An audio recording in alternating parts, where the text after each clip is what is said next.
Fala galera, Andrei Blanco, portal armamentista, seguindo com a série de vídeos diários. Infelizmente, tenho uma má notícia pra dar pra vocês. Mas faz tempo até, né, que eu não faço vídeo desse, graças a Deus. Mais um CAC foi preso. Dessa vez em Minas Gerais, não. Dessa vez no Paraná, Ponta Porã. Eu estava em casa, recebi uma ligação por volta das 9 horas da noite, mais ou menos, salvo engano. DDD 41 também, se eu não me engano. Um rapaz desesperado, falando que estava na delegacia, que estava sendo autuado por porte ilegal de arma. O que eu podia fazer? Eu expliquei pra ele que eu podia fazer era tentar falar com o delegado, tentar passar a legislação pro delegado, pra ele tentar argumentar, mas eu sou de São Paulo, não tem infelizmente muito o que fazer. E aí acabou o quê? Resumo. Quer saber o resumo? Já apertou o botãozinho do like? Já deixou aquele comentário com sugestão de pauta? Já conferiu se você continua inscrito? Faz esse favor pra mim que me ajuda bastante. Vamos lá, qual que é o resumo? O resumo é que ele foi preso por porte ilegal de arma. Teve o seu equipamento apreendido, ok? Recolheu uma fiança e foi colocado em liberdade. E agora será submetido ao devido processo legal para que prove ou tente provar a sua inocência. Andrei, mas o que aconteceu? Eu vou resumir para vocês, tá? Tenho cópia do boletim de ocorrência. Como sempre, não são palavras jogadas ao vento, não é o cachorro do papagaio do periquito me contou, não. É documento, é boletim de ocorrência, tá bom?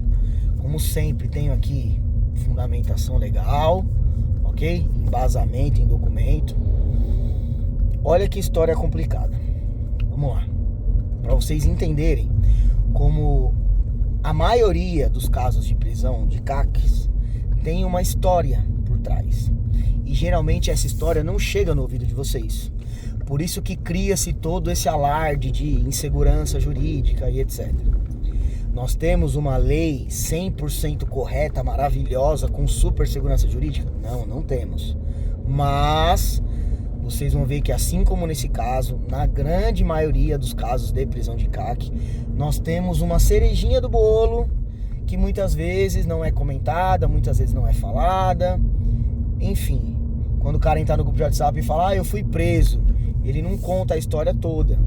Eu não estou falando que essa é uma prisão legal, eu não estou falando que isso valida prisões arbitrárias, não é nada disso.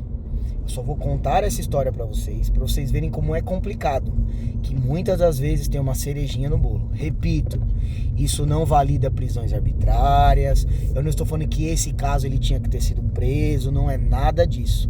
Mas só pra vocês verem como é complicado, ok? Então vamos lá.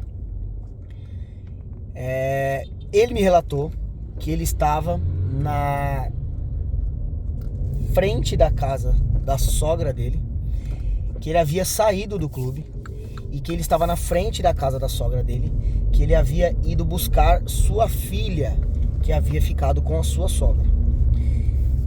Que apesar de não haver trajeto determinado, nós sabemos que devemos usar sempre o bom senso, e a casa da sogra é relativamente no caminho da volta para sua casa. Não é algo totalmente discrepante. Apesar de, friso, não haver um trajeto determinado. Ok? Então, beleza. Ele estava na frente da porta da casa da sua sogra, foi abordado, estava portando seu equipamento, foi conduzido, e o final da história vocês já sabem. Agora, por que aconteceu essa abordagem na casa da sogra?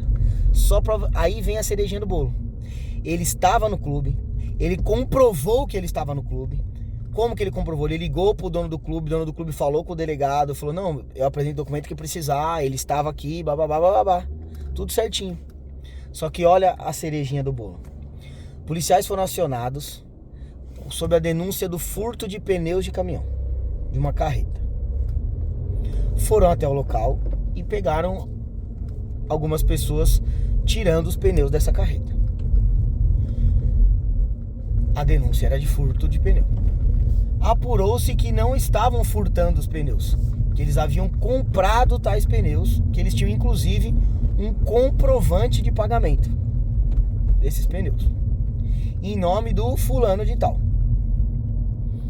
Então, pegaram o endereço do fulano de tal e foram até a casa do endereço do fulano de tal, que era, pelo que eu entendi, em frente à casa da sogra do CAC, que foi abordado.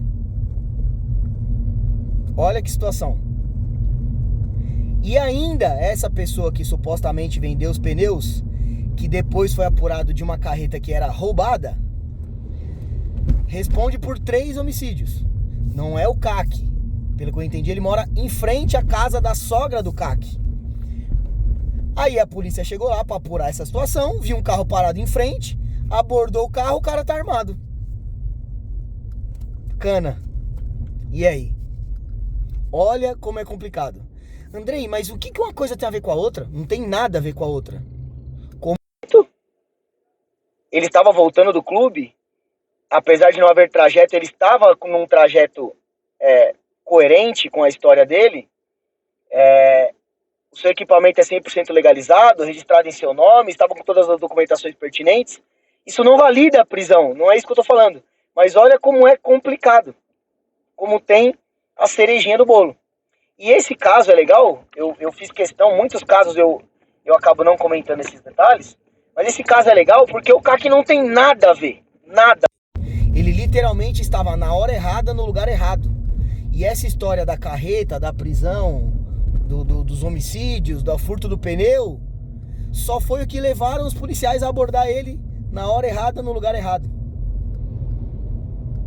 Muito complicado. Como eu disse, será submetido ao devido processo legal, produzirá todas as provas pertinentes. Se ele estava no clube, ele vai comprovar que ele estava no clube por meio documental, ok? E espero que a justiça seja feita e que ele seja absolvido desse processo. Porque, pelo que consta no boletim de ocorrência e pelo que ele me contou, ele não está cometendo nenhum ato ilícito. Ele saiu do clube, a casa da sogra dele era caminho de volta para casa dele, apesar de não haver trajeto. Ele passou para pegar sua filha para voltar para casa. Ele não tem nada a ver com a história da venda do pneu, com o roubo da carreta, com nada. A única coisa que ele tem a ver é que a sogra dele mora em frente a essa pessoa. O que eu entendi da história que está escrito no meu boletim de ocorrência foi isso, tá? Então eu espero que, após isso tudo ser provado por meios documentais, que ele seja absolvido e que não passe de um mal entendido. Ah, Andrei, mas poxa vida, mesma história toda vez. Ai, mas ele vai gastar com advogado e não sei o quê. Não tem jeito, galera. Infelizmente, não tenho o que fazer. Tenho o que fazer. Se ele não tiver condições de pagar advogado, como já dito, o Estado fornecerá um advogado para ele.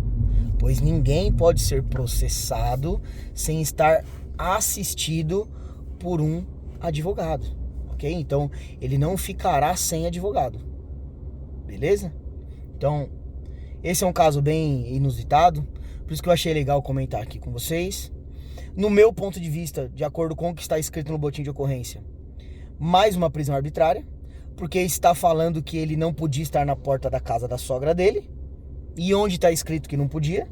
Então, no meu ponto de vista, como disse, deixei bem claro, essa história toda do furto do pneu, do não sei o que, não valida uma prisão, não valida, não tem nada a ver com a história.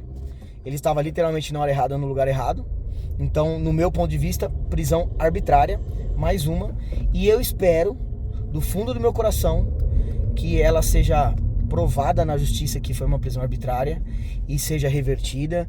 E estou em contato com o rapaz, não serei eu que irei atuar no processo, porque eu sou do Distrito de São Paulo, apesar de eu atuar em processos pelo Brasil inteiro.